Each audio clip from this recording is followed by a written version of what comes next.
Hello students.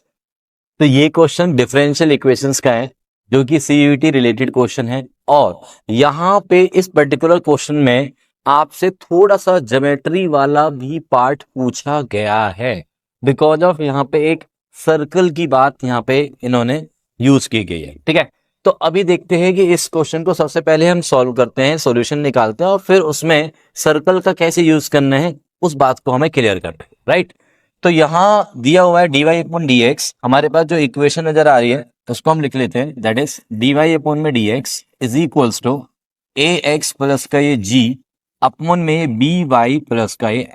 Right, इसको मैंने लिखा बी वाई प्लस में f। साफ नजर आ रहा है यार, वेरिएबल सेपरेबल है। इसको मैं इधर भेज देता हूं, dy is equals to a x plus का ये g और साथ में इधर dx। राइट है ये। Now integrating both side, integrating both side करने पे हमारे पास क्या मिलेगा, इसका इंटीग्रेशन हो जाएगा b y square by 2 plus का ये f y is equals to this is now a x का a x square by 2 plus में ये जी का इंटीग्रेशन हो गया जी एक्स और प्लस में सम कांस्टेंट, प्लस में सम कांस्टेंट। मैं आपको यही एडवाइस करूंगा कि कांस्टेंट की वैल्यू स्टार्टिंग में सिंपल कांस्टेंट लिखो, सी जो है बिल्कुल लास्ट स्टेप में लिख लेना। ठीक है, जो कांस्टेंट की वैल्यू जो भी होगी उसको सी लिखेंगे लास्ट। अभी देखते हैं यहाँ पे क्या आ रहा है, ए एक्स स्क्वायर बाय 2 ये बी वाई स्क्वायर बाय 2, इन सबको इधर ले जाते हैं और साथ में 2 एलसीएम ले लेते हैं। ठीक है, तो 2 एलसीएम ले रहा हूँ, इन टर्म्स को उधर भी भेज रहा हूँ, तो दैट मीन्स यहाँ पे बचेगा मेरे पास 0। यहाँ पे क्या आ जाएगा, 2 एलसीएम लेने पे ए एक्स स्क्वायर प्लस ये वाली टर्म उधर जाएगी, पहले इसको लिख लेते हैं, चलो 2gx इधर से आएगा माइनस का b y square and then minus का 2fy और प्लस में कांस्टेंट मल्टीप्लाई बाय 2।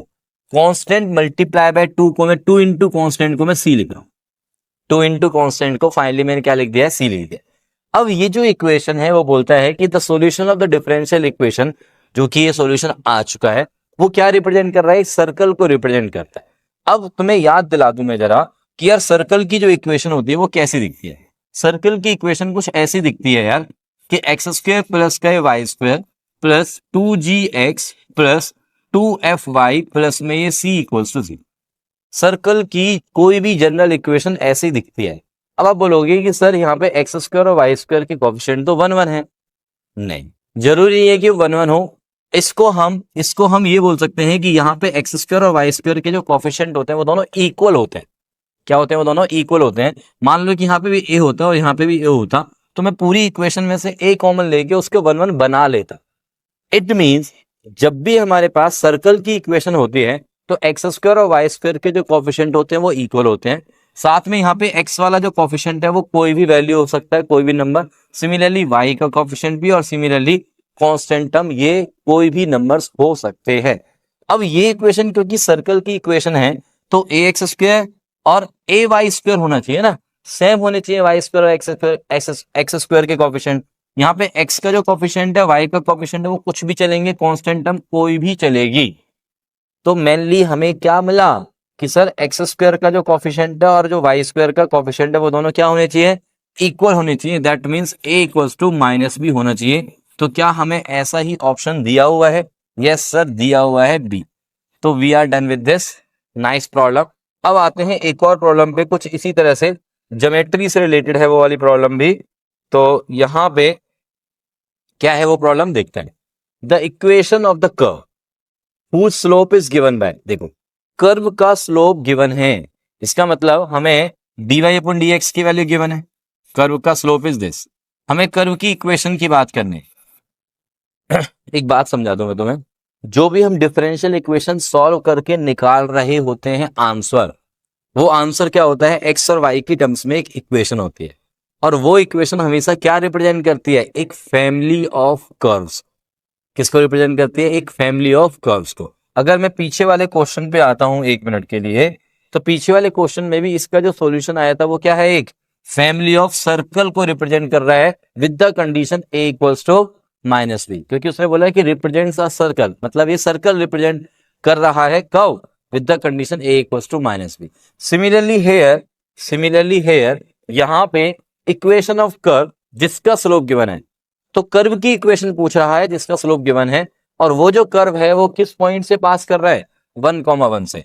तो हमारे पास ये कर्व है और ये पॉइंट 1,1 से पास कर रहा है और इसमें जो x और y है वो पहले से मेंशन्ड है कि वो दोनों के दोनों ही पॉजिटिव हैं। ये x और y की जो वैल्यूज है, बढ़िया, कोई दिक्कत नहीं है। हमें कर्व की इक्वेशन निकाल लेते हैं। सर ये तो वेरिएबल सेपरेबल बन रहा है, बिल्कुल सही बोल रहे हो आप लोग। तो dy के पॉइंट में y को ले आए, 2/x को वहीं पे रखा dx। Now integrating both side, इसका इंटीग्रेशन किया मैंने, ये आ गया log y। अच्छा, यहाँ पे मॉडुलस लगाने की जरूरत नहीं है मुझे, क्यों नहीं है सोचो, क्योंकि x और y कैसे नंबर्स है, पॉजिटिव। लॉग के साथ मॉडुलस इसलिए लगाया जाता है क्योंकि वो पता नहीं होता कि नेगेटिव है या पॉजिटिव, बट यहाँ पे ऑलरेडी पता है तो इसलिए मुझे मॉडुलस भी लगाने की जरूरत नहीं फील हो रही। 2 बाहर, log x प्लस में ये कांस्टेंट। अब इस कांस्टेंट को फिलहाल मैंने लॉग की टर्म्स में यूज कर लिया, log c।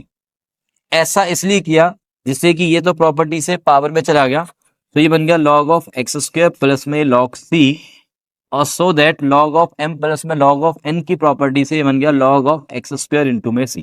यहाँ पे log y, log की प्रॉपर्टी कहती है भैया ये log log आपस में कैंसिल हो जाएंगे एंटी लॉग लेने पे, तो हमारे पास क्या बचेगा, सिर्फ और सिर्फ y is equal to x square into में ये c।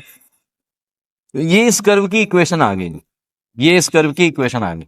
अब इस इक्वेशन में आप क्या देख रहे हैं कि यार ये तो 1,1 को सेटिस्फाई करना चाहिए, क्योंकि 1,1 इसके ऊपर एक पासिंग पॉइंट है। तो यहाँ पे x की वैल्यू 1 डाल दी, 1 का स्क्वायर 1, y की वैल्यू 1, और यहाँ पे ये c। तो c की वैल्यू क्या आ गई मेरे पास, 1 आ गई है। c की वैल्यू 1 इसमें पुट कर दो यार। c की वैल्यू जैसे मैं पुट करूंगा तो हमारे पास क्या आएगा, y equal to x square, this will be the equation of curve. तो ये हमें कहाँ गिवन है, देखो जरा, y equal to x square, A option नजर आ रहा है यार मुझे तो this is A option. We are done with this problem.